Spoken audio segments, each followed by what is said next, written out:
इस वीडियो का हमारा टॉपिक रहेगा एनसीएफ नेशनल करिकुलम फ्रेमवर्क 2005। आइए स्टार्ट करते हैं, इसको समझते हैं एक बार। हिंदी में इसको कहते हैं राष्ट्रीय पाठ्यचर्या की रूपरेखा। पाठ्यचर्या क्या होती है? शुरू से लेके अंत तक एक विद्यालय में बच्चा जो भी एक्टिविटी करता है, जो भी पढ़ाई पढ़ता है, जो भी सब कुछ सीखता है उन लोग, तो उसको पाठ्यचर्या कहते हैं। पाठ्यक्रम पाठ्यचर्या का ही एक पार्ट है। पाठ्यक्रम क्या है? सिलेबस। तो वो करिकुलम के अंतर्गत ही आता है। ये यहाँ से क्वेश्चन पूछा जा चुका है। अब ये जो करिकुलम है वो कहाँ से निकला है? लैटिन वर्ड है ये कुरेर, उससे लिया गया है करिकुलम।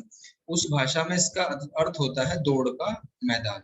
और अगर नॉर्मली देखा जाए तो करिकुलम या पाठ्यचर्या बच्चा विद्यालय में शुरू से लेके अंत तक जो कुछ भी सीखता है उसे ही पाठ्यक्रम कहा जाता है। वो सब पाठ्यक्रम का ही भाग होता है। तो हम पढ़ रहे हैं एनसीएफ के बारे में, तो फोकस 2005 पे रहेगा। देख लेते हैं कितने हुए। सबसे पहले 1975 में हुआ, उसके बाद 1988, 2000 और 2005।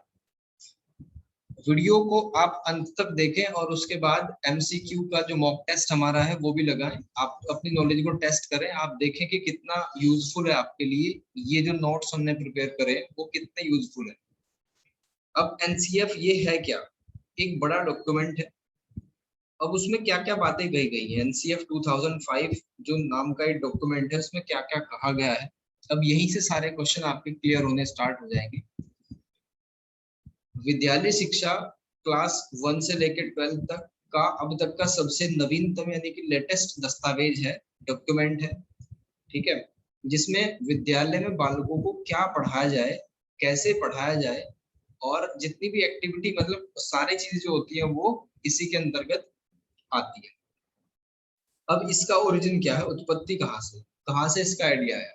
रविंद्रनाथ टैगोर जी का एक निबंध है सभ्यता और प्रगति, उससे ये लिया गया है। और उसमें से भी दो बातें हैं जहां से इसको उठाया गया है। सबसे पहला, रविंद्रनाथ टैगोर जी का जो निबंध था सभ्यता और प्रगति, उसमें एक लाइन यूज करी गई थी। लाइन क्या थी? सृजनात्मकता और उदार आनंद बचपन की कुंजी है। तो दो की पॉइंट है, वहीं से एनसीएफ के सारे क्वेश्चन हो जाएंगे अगर आप इसको फोकस करेंगे। तो सृजनात्मकता का मतलब क्या होता है? Creativity, critical thinking, creative spirit, बच्चे की प्रॉब्लम सॉल्विंग स्किल कैसी है। तो पहला तो इस पे जोड़ दिया गया, यानी कि एनसीएफ में इन सारी बातों को भरा जाएगा एक्सपर्ट द्वारा। प्रोफेसर यशपाल की जो कमेटी है उसके बारे में आगे बताया हुआ है हमने डिटेल में। वैसे तो डॉक्यूमेंट काफी बड़ा है, इसको पढ़ने में कई दिन लग जाएंगे, लेकिन जो इंपॉर्टेंट चीजें हैं जो एग्जाम में पूछी जाती है वो सब कुछ आपको यहाँ पे मिलेगा। सबसे पहले बात करी गई रचनात्मकता की। दो की पॉइंट है, रचनात्मकता और उदार आनंद। उदार आनंद का मतलब है कि बचपन आनंददायी होता है। बचपन में बच्चा स्वतंत्र रूप से सीखता है, खेल खेल में सीखता है। ठीक है, अपने अनुभव से गिर के उठ के ऐसे फेल होके पास होके वो सारी चीजें खुद से ही सीखता है। तो अगर उसको प्रेशराइज ना करा जाए, यानी कि जो इसकी टैगलाइन भी है हमारे एनसीएफ 2005 की, लर्निंग विदाउट बर्डन, तो आपको यहीं से उसका आइडिया मिल गया होगा। ठीक है, पर रटने की कोई जरूरत नहीं पड़ेगी। प्रमुख परिभाषाएं हैं कुछ विद्वानों की कि पाठ्यचर्या एक गतियुक्त वातावरण। पाठ्यचर्या एक गतियुक्त वातावरण है। किसने कहा? केस्टेन ने कहा। पाठ्यचर्या मानव अनुभवों का सार है, ये फ्रोबेल ने कहा। और सबसे इंपॉर्टेंट है कनिंघम की, आपने बीएड में भी पढ़ा होगा कनिंघम। पाठ्यचर्या कलाकार रूपी शिक्षक के हाथ के वो साधन है जिसके द्वारा विद्यार्थी को अपने आदर्श के रूप में ढालता है। ठीक है, पाठ्यचर्या क्या है? एक हथियार के रूप में बताया गया यहाँ पे, एक साधन है शिक्षक का जिसके अनुसार वो अपने विद्यार्थी को बदलता है। तो नॉर्मली अगर देखा जाए तो एनसीएफ में जो बात करी गई है, बच्चे को बिना प्रेशराइज करके फ्री छोड़ के उसको एजुकेशन देने की बात करी गई है। आगे और डिटेल में इस पे चर्चा करेंगे। अब कैसे कमेटी बनी, कैसे स्थापना हुई, यहाँ से फैक्चुअल क्वेश्चन पूछे जाते हैं। तो यहाँ से देखते हैं 1993 में प्रोफेसर यशपाल शर्मा की अध्यक्षता में एक समिति का गठन किया गया। ठीक है, उस समय एमएचआरडी हुआ करती थी, अब वर्तमान में इसको शिक्षा मंत्रालय कर दिया गया। तो एमएचआरडी के आदेश पर हुआ था। और किसने करी थी? एनसीईआरटी को। ठीक है, एनसीईआरटी कब बनी? 1961 बाय कालूराम शिरमाली। क्या काम करती है एनसीईआरटी? विद्यालय शिक्षा में गुणात्मक सुधार का काम एनसीईआरटी करती है। तो ये तो एनसीईआरटी के बारे में दो फैक्ट थे, 1961 संस्थापक और क्या काम करती है। और जब ये इसकी बात चली तो इसके तात्कालिक यानी कि 1993 में इसके जो निदेशक थे वो थे प्रोफेसर कृष्ण कुमार। ठीक है, उस समय जब इसका जिम्मा दिया गया एनसीएफ 2005 को बनाने का, तब इसके तात्कालिक एनसीईआरटी के निदेशक थे प्रोफेसर कृष्ण कुमार। फिर समिति का स्ट्रक्चर समझते हैं। प्रोफेसर यशपाल शर्मा, 1993 में समिति बनी, यशपाल शर्मा समिति। इसमें सदस्य 38 थे। ठीक है, 35 + 3 यानी कि 3 जो थे वो एनसीईआरटी की तरफ से आए थे। अब 21 नेशनल फोकस ग्रुप बनाए गए थे इसमें, ठीक है, अलग अलग जगहों पे। अब इसमें एक उप समिति बनी थी, तनाव व बोझ मुक्त शिक्षा समिति, जिसमें 8 सदस्य थे। सचिव कौन थे? श्वेत उत्पल जी।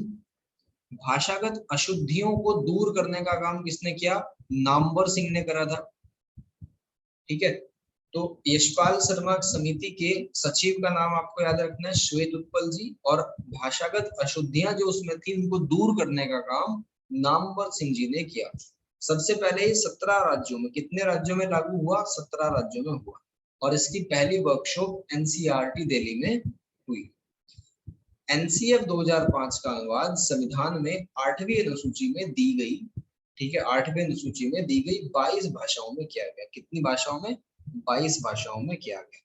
तो अभी भाषाओं के जिक्र आया तो भाषाओं के संबंध में एनसीएफ ने क्या कहा ये देखते हैं।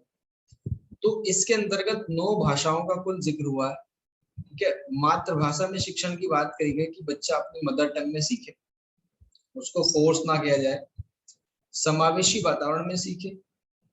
त्रिभाषी फॉर्मूला दिया गया। त्रिभाषी का मतलब 3 भाषाओं के बारे में बात की गई। पहली तो मातृभाषा, ठीक है, मान लो हिंदी है क्योंकि एनसीएफ 2005 इंडिया में हुआ है तो मान लिया गया कि ज्यादातर जगहों पे हिंदी है। सेकंड लैंग्वेज अंग्रेजी। अब थर्ड भाषा जो है, थर्ड लैंग्वेज उसकी वो स्थानीय हो सकती है, पंजाबी, संस्कृत, तमिल हो सकती है। तो ये त्रिभाषी फॉर्मूला था, पहला हिंदी मातृभाषा, दूसरा अंग्रेजी और तीसरा स्थानीय भाषा। एनसीएफ 2005 में बहुभाषावाद पर बल दिया गया, मल्टीलिंगुअल होना चाहिए। ठीक है, नॉलेज होनी चाहिए, एक टूल की तरह हम इसको यूज करें, ना कि उसको धर्म और जाति से जोड़ दें। तो ये तो भाषा के संबंध में एनसीएफ ने कहा। ठीक है, मातृभाषा में शिक्षण होगा, समावेशी शिक्षण होगा और त्रिभाषी फॉर्मूला दिया गया और कुल 9 भाषाओं की बात करी गई। एनसीएफ 2005, अब यहाँ से इंपॉर्टेंट चीजें, इसका लक्ष्य क्या था? आत्मज्ञान का निर्माण करना लक्ष्य था। और सूत्र क्या था? Learning without burden. आत्मज्ञान का निर्माण का मतलब है कि बच्चा खुद से करके सीखेगा। एनसीएफ 2005 का छात्र के प्रति क्या दृष्टिकोण था? उन्होंने कहा कि सभी की स्पीड जो है वो सीखने की अलग अलग होती है। कोई बच्चा धीमा सीखता है, कोई तेजी से सीख लेता है। सक्रिय रूप से बच्चा पूर्व ज्ञान उपलब्ध सामग्री गतिविधि के आधार पर अपने लिए अर्थ निर्माण करता है। अल्टीमेटली वो खुद करके सीखता है। ठीक है, अपने लिए खुद से सीखता है। शिक्षक के प्रति क्या दृष्टिकोण था? ये भी मोस्ट इंपोर्टेंट है। शिक्षक क्या करेगा? कैटलिस्ट का काम करेगा, फैसिलिटेटर का काम करेगा, सुगमकर्ता का काम करेगा, सुविधादाता का काम करेगा। ठीक है, वो ज्ञान का स्रोत नहीं है, बस उसको इजी करा रहा है हमारे लिए। तो ये कहा गया एनसीएफ। हालांकि यहाँ पे मैं एक चीज बताता चलूं, जो एनसीएफ यहाँ पे दिया हुआ है, ठीक है, लर्निंग विदाउट बर्डन, ऐसा बहुत कम देखा गया। आपने अपने आसपास भी देखा होगा, छोटे छोटे बच्चों को स्कूल बैग से लाद दिया जाता है। तो ये धरातल पे चीजें नहीं है। ठीक है, बहुत कम जगह पे है।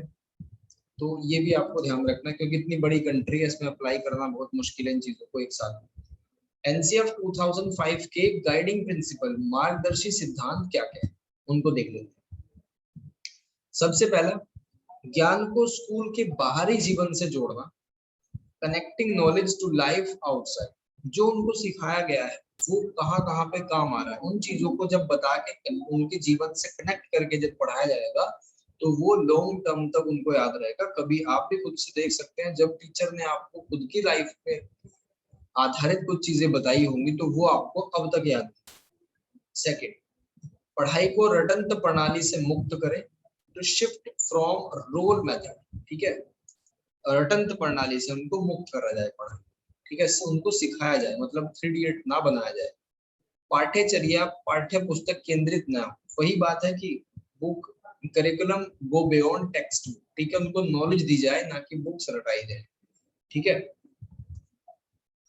उसके बाद फोर्थ, परीक्षाएं जो है वो लचीली हो, जैसे कि आपने देखा ही है पेडागोजी में आपने पढ़ा होगा सीसी, ठीक है, पैटर्न, और ऑल राउंड डेवलपमेंट की बात करी गई। सीसी पैटर्न का मतलब है कि उनका एक बार में ही असेसमेंट ना हो, तो वो तो रट के भी बच्चे कर सकते हैं, उनका हर एक चीज पे हो, हर एक गतिविधि को बच्चे की देखा जाए, बच्चा स्पोर्ट्स में कैसा है, बच्चा कम्युनिकेशन में कैसा है, उसकी पर्सनैलिटी कैसी है, और उसको हर एक पॉइंट पे जज करा जाए। नेक्स्ट, राष्ट्रीय मूल्यों के प्रति आस्थावान विद्यार्थी तैयार करना, नेशनल वैल्यूज उसमें भरी जाए। तो ये 5 मार्गदर्शी सिद्धांत थे एनसीएफ के। पहला, ज्ञान को स्कूल के बाहरी जीवन से जोड़ना, पढ़ाई को रटंत प्रणाली से मुक्त करना, पाठ्यचर्या पाठ्य पुस्तक केंद्रित न हो, उसमें एक्टिविटीज भी ऐड करी जाए, ठीक है, परीक्षाएं लचीली हो, और राष्ट्रीय मूल्यों के प्रति आस्थावान विद्यार्थी तैयार किया जाए। तो ये था आपका एनसीएफ। इससे बहुत सारे क्वेश्चन आएंगे और वो आपको तब पता चलेगा जब आप मॉक टेस्ट दोगे। तो इसके डिस्क्रिप्शन में आपको मॉक टेस्ट का लिंक मिल जाएगा और आप उसको दें, अपनी नॉलेज को टेस्ट करें। अगर आपको अच्छा लगता है तो इन्फॉर्मेशन को शेयर कर दें। अगर आपके ज्ञान में वृद्धि हो रही है तो आपके सभी जितने भी टीईटी के एग्जाम है, यूटेट का फॉर्म भी निकल चुका है, उसमें आपकी हेल्प करेगा। एलटी के जब भी एग्जाम होगा उसमें भी आपकी हेल्प करेगा। टीजीटी, पीजीटी, एनवीएस, केवीएस और DSSS में आपकी हेल्प जरूर करेगा। धन्यवाद।